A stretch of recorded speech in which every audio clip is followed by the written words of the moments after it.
From accusations of bribery to spiked drinks, here are some of the biggest conspiracy theories in football history. Neymar's disappearing act. In 2014, when injury ruled Neymar out of the World Cup semis, the Brazilian looked devastated, but some eagle-eyed fans claimed there was more to the story than met the eye. Let's rewind to that tournament. Brazil were under huge pressure to win on home soil. Neymar was only 22, but he was already the national team's star man. The Barcelona forward helped Brazil reach the quarters, where they came up against an impressive Colombia side. Brazil won a tight, tense game 2-1, but it wasn't a completely positive night for the hosts. That's because in a very physical match, Neymar suffered a minor fracture of a vertebra in his back after being kneed by Juan Zuniga. The doctors immediately told him he wouldn't be fit for the semis against Germany. That's the official story anyway. Some fans don't believe it. They think Neymar faked his injury because he didn't want to be part of a possible humiliation by the Germans. Conspiracy theorists studied pictures of Neymar being taken to hospital and claimed that some of his tattoos were missing. They argued Brazil had employed a body double and that Neymar was absolutely fine. Whatever the truth, Brazil lived through their worst nightmare in a 7-1 thrashing by Germany a few days later. Tottenham's dodgy lasagna. Nutritionists and chefs have a pivotal role to play in modern football. In 2006, Tottenham found this out in the worst possible circumstances. It was the final weekend of the Premier League season. For Spurs, the task was simple: beat West Ham and they'd finish in the top 4. Tottenham could almost hear the Champions League anthem ringing in their ears. The squad stayed at a hotel before the game at Upton Park. They were served lasagna in the restaurant the night before the match. The players were in a relaxed mood as they tucked into their food. But a few hours later, several Spurs players were throwing up in their hotel rooms. It wasn't a coincidence that numerous players fell ill at the same time. The lasagna had given them food poisoning. Some Tottenham players weren't able to play the next day. Others did play but were far from their best. West Ham won 2-1 and Arsenal qualified for the Champions League instead. Was the chef an Arsenal fan? The hotel was cleared of any wrongdoing, but Tottenham supporters still suspect foul play.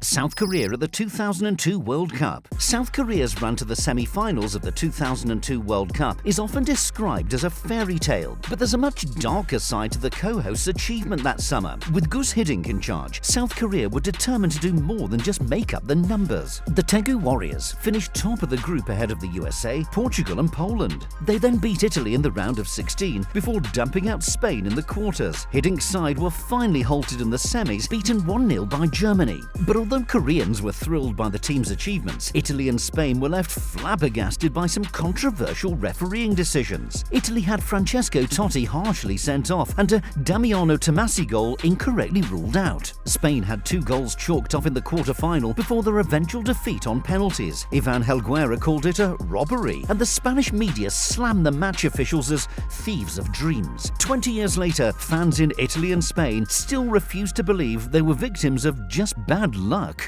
The holy water scandal. Now, you don't need to be a South American to know there's no love lost between Argentina and Brazil. At the 1990 World Cup, a shocking incident proved how fierce the rivalry is. The two nations met in the round of 16. One would be going through to the quarters and one would be going home. The stakes couldn't be higher, and both teams were desperate to win. The game was played in Turin. Okay, not exactly Mexico City, but it can still get pretty hot in late June. During the match, Brazil left-back Branco was offered a drink by the Argentina physio. He gratefully accepted it, but that was a big mistake. All of a sudden, Branco felt lethargic. He'd been man-marking Diego Maradona, but the Argentine genius was now starting to find space. With 9 minutes left, Maradona set up Claudio Caniggia to score the only goal of the game. That wasn't the end of it. Branco complained that something must have been in the water he was given. Years later, Maradona backed him up. He told the press that the water had been laced with tranquilizers. Ronaldo at the World Cup. It was the eve of the 1998 World Cup final, and the stage was set for Ronaldo to demonstrate once and for all that he was the most exciting player on the planet. Then something terrible happened. O Fenomeno was living up to his nickname. He scored 4 goals, and with his blend of speed, skill and ruthless finishing, he led Brazil to the final. Ronaldo was unstoppable. Brazil were the favourites against France, but just an hour before kickoff, the world was stunned to discover that Ronaldo had been left out of the starting 11. In the the end, the striker did start, but he was a shadow of his usual self as France beat Brazil 3-0 to win their first ever World Cup.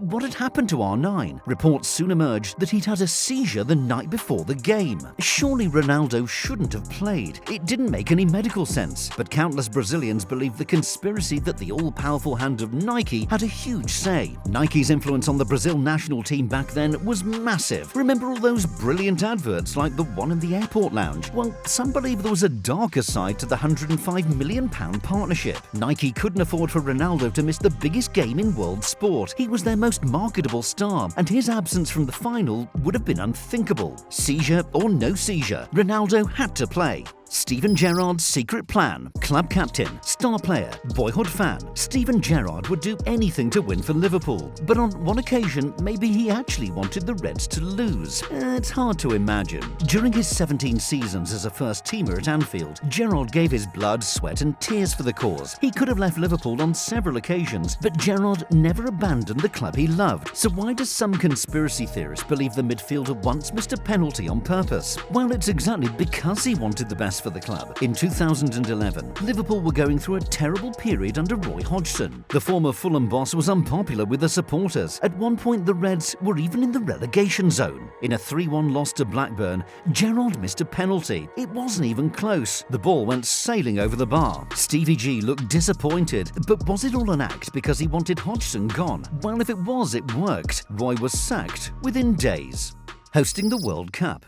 England and the United States were the favourites to host the 2018 and 2022 World Cups. But in December 2010, when the vote was held, both countries were left stunned by the result. The host nations were chosen at FIFA's headquarters in Zurich. For the 2018 edition, England had a strong rival in Spain and Portugal, but they felt they'd done enough to win the vote. As for the US, they fancied their chances of landing the 2022 World Cup ahead of South Korea and Japan. To the surprise of almost everyone in attendance, Russia won the hosting rights for 2018. Then something incredible happened. When Sepp Blatter opened the envelope for 2022, the name of Qatar was inside. There have been allegations of corruption and bribery ever since. American prosecutors accused Russian officials of paying millions of dollars to FIFA voters. There were also allegations made against Qatar. A leaked email sent by FIFA's General Secretary Jerome Valcke suggested they'd bought the hosting rights. Qatar is a tiny nation with zero football heritage. Either they managed to persuade FIFA with some very well-crafted arguments and dazzling PowerPoint presentations, or, well, you can probably guess where we're going with this. Howard Webb's favourite club. For a long time, Howard Webb was seen as the best referee in England, but in 2015, an inflammatory comment from the retired ref left many supporters up in arms. Webb became a Premier League referee in 2003 after quitting the police force. He quickly rose through the ranks, winning respect for his no-nonsense style of officiating. In 2010, Webb was effectively recognised as the best referee on the planet when FIFA appointed him to take charge of the World Cup final. He wasn't universally popular though. There were suspicions back in England about Webb's allegiances. After a string of pro-Manchester United decisions, the Yorkshireman was accused of secretly being a Red Devil. Liverpool fans were particularly irate when in 2009, Webb gave United a controversial penalty against Tottenham. United had been losing 2-0, but they fought back to win the game and remain in control of the title race. Then in 2015, Webb quipped that United had got worse since his retirement and suggested it might not be a coincidence. The ex-ref was just making a joke, but not everyone saw the funny side. Barcelona's sponsorship.